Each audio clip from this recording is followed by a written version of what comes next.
श्रवण कुमार की कथा। ये कहानी त्रेता युग की है। उस समय श्रवण कुमार नाम का एक बालक था। उसके माता पिता अंधे थे और उन्होंने श्रवण को कई मुसीबतों का सामना करते हुए पाला था। श्रवण कुमार बचपन से ही अपने माता पिता का बहुत आदर करता था। जैसे जैसे श्रवण बड़ा होता गया, उसने घर की जिम्मेदारी अपने कंधों पर ले ली। वह रोजाना सुबह उठकर सबसे पहले अपने माता पिता को स्नान कराने के लिए तालाब से पानी भरकर लाता था। इसके बाद वह तुरंत जंगल की ओर लकड़ियां बीनने जाता। फिर लकड़ियां लाने के बाद श्रवण चूल्हा जलाकर माता पिता के लिए खाना बनाता था। श्रवण को इतनी मेहनत करते देख उसकी माँ हमेशा उसे टोकती थी। वह कहती थी, श्रवण बेटा तुम इतना सारा काम अकेले क्यों करते हो? खाना तुम मुझे बनाने दिया करो, मैं आसानी से बना लूंगी। इसके बदले तुम थोड़ा आराम कर लिया करो। माँ की इन बातों को सुनकर श्रवण कुमार कहता, नहीं माँ, मैं ये सारे काम आप लोगों के लिए ही तो करता हूँ। भला अपने माँ बाप के लिए किए गए कामों में कैसी थकान, उल्टा मुझे तो खुशी मिलती है। श्रवण कुमार की इन बातों को सुनकर उसकी माँ भावुक हो गई।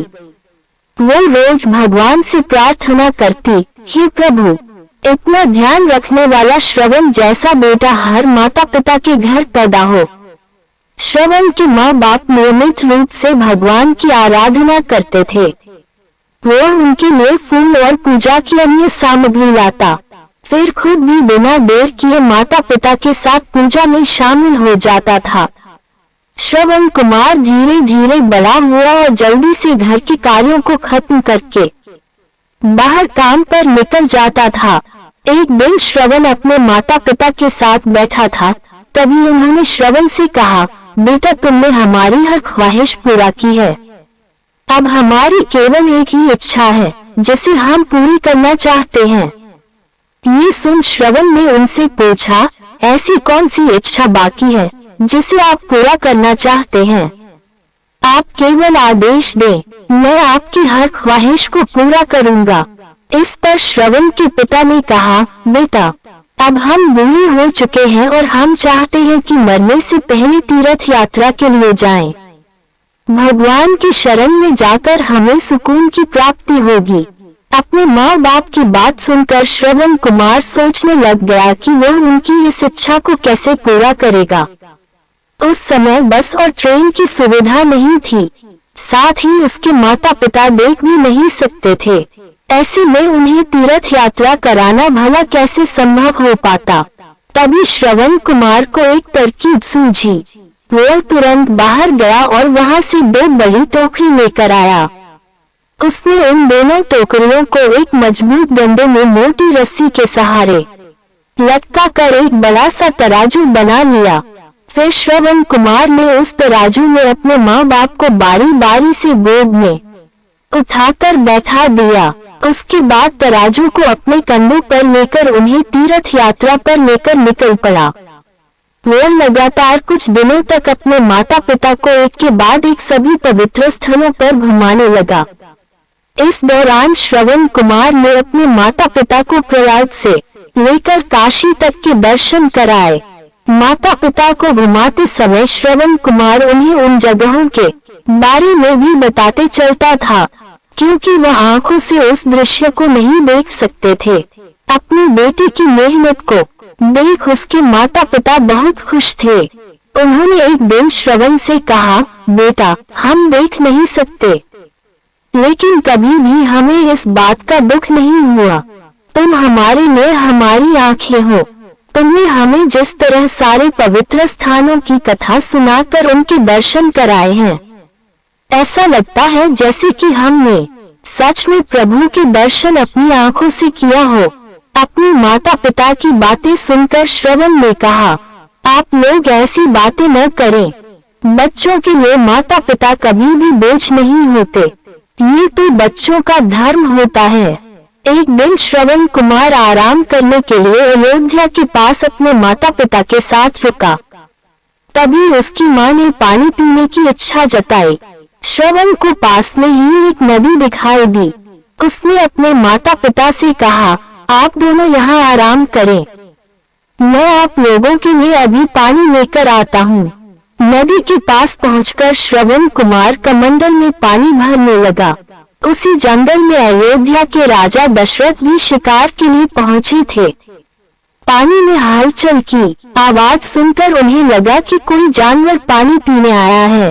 उन्होंने बिना देखे केवल ध्वनि सुनकर ही अपना तीर चला दिया। दुर्भाग्य से वह सीधे श्रवण कुमार को लग गया। तीर लगते ही वह चीख पड़ा।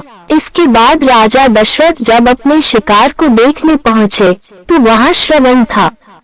वो तुरंत श्रवण कुमार के नजदीक पहुंचे और कहा, मुझसे बहुत बड़ी भूल हो गई, मुझे माफ कर दीजिए। मुझे बिल्कुल नहीं पता था कि यहाँ कोई मानव होगा। मैं इस गलती का पश्चाताप करने के लिए क्या करूँगी? तुम मुझे माफ कर दो। तभी कराहते हुए श्रवण कुमार ने कहा, यहाँ से थोड़ी ही दूर जंगल में मेरे माता पिता बैठे हैं, उन्हें काफी प्यास लगी है, आप उन तक ये पानी पहुँचा दीजिए और मेरे बारे में उन्हें कुछ भी न बताएं। इतना कहते कहते श्रवण कुमार की सांसें रुक गईं। श्रवण कुमार की मौत से राजा दशरथ सुन्न पड़ गए। किसी तरह वो श्रवण कुमार के बताए अनुसार जल लेकर उसके माता पिता के पास पहुँचे। श्रवण के माता पिता अपने बेटे की आहट को बखूबी पहचानते थे। जब राजा दशरथ उनके करीब पहुँचे तो उन्होंने आश्चर्य से पूछा, तुम कौन हो और हमारे श्रवण को क्या हुआ? वह क्यों नहीं आया? राजा दशरथ उनके सवालों का जवाब नहीं दे पाए। उन्होंने चुपचाप पानी उनकी तरफ बढ़ा दिया। तभी श्रवण की मां ने चिंतित स्वर में जोर से कहा, तुम कौन हो और मेरा बेटा कहाँ है? ये बताते क्यों नहीं हो? श्रवण की मां की चिंता देखकर राजा दशरथ ने कहा, मां मुझे माफ कर दीजिए। शिकार करने के लिए मैंने जो तीर चलाया था वो सीधे आपके बेटे श्रवण को जा लगा। उसने मुझे आप लोगों के बारे में बताया, इसलिए मैं यहाँ पानी लेकर चला आया। इतना कहकर राजा दशरथ चुप हो गए। राजा दशरथ की बात सुनकर श्रवण की मां जोर जोर से रोने लगी। उन दोनों ने अपने बेटे की मौत के गम में राजा दशरथ के लाए हुए पानी को हाथ तक नहीं लगाया। श्रवण के पिता ने तभी राजा दशरथ को पुत्र वियोग का श्राप दे दिया। कुछ ही देर बाद श्रवण के माता पिता ने अपने प्राण त्याग दिए। बताया जाता है कि श्रवण कुमार के पिता के श्राप के परिणाम स्वरूप ही राजा दशरथ को अपने पुत्र राम से दूर रहने पड़ा था। राजा दशरथ के इस श्राप को पूरा करने के लिए ही भगवान राम 14 वर्षों का वनवास हुआ, जिसका माध्यम दशरथ की पत्नी कैकेयी बनी। श्रवण के पिता की ही तरह राजा दशरथ भी अपने बेटे से दूरी को बर्दाश्त नहीं कर पाए और उन्होंने अपने प्राण त्याग दिए। कहानी से सीख हर बच्चे को अपने माता पिता की सेवा श्रवण कुमार की तरह ही निस्वार्थ भाव से करनी चाहिए। यही उनका सबसे बड़ा कर्तव्य है। आपको हमारी वीडियो अच्छी लगी हो तो वीडियो को लाइक करें और चैनल को सब्सक्राइब करें। धन्यवाद।